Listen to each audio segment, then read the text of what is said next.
नमस्कार दोस्तों, SRH कहानियाँ में आप सभी का स्वागत है। हम एक नई सीरीज भगवत गीता की आप सभी के लिए लेकर आए हैं। इसमें भगवत गीता के सभी श्लोकों का हिंदी में समीक्षा सहित वर्णन करेंगे। अध्याय 3 श्लोक 21। श्रेष्ठ पुरुष जैसा आचरण करता है, अन्य लोग भी वैसा ही अनुकरण करते हैं।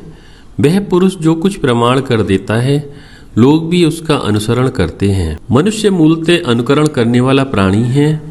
यह एक मनोवैज्ञानिक सत्य है। इतिहास के किसी काल में भी समाज का नैतिक पुनरुत्थान हुआ है तो उस केवल राष्ट्र के नेतृत्व करने वाले व्यक्तियों के आदर्शों के कारण।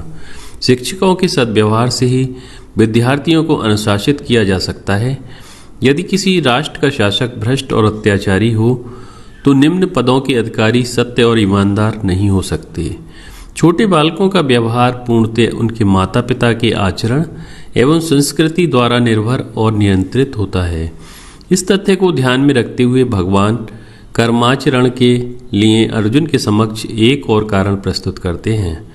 यदि वह कर्म नहीं करता तो संभव है समाज के अधिकांश लोग भी स्वकर्तव्य परांगमुख हो जाएंगे और अंत में परिणाम होगा जीवन में संस्कृति का ह्रास। अब आगे इस बात पर बल देने तथा अब तक दिए गए उपदेश का प्रभाव दृढ़ करने के लिए भगवान स्वयं का ही उदाहरण देते हैं। यद्यपि भगवान स्वयं नित्य मुक्त हैं, तथापि तमोगुण और रजोगुण की बुराइयों में पड़ी तत्काल पीढ़ी को उसमें से बाहर निकालने के लिए वे स्वयं अनासक्त भाव से कुशलतापूर्वक कर्म करते हुए सभी के लिए एक आदर्श स्थापित करते हैं। अधर्म का सक्रिय प्रतिकार यह श्री कृष्ण का सिद्धांत है।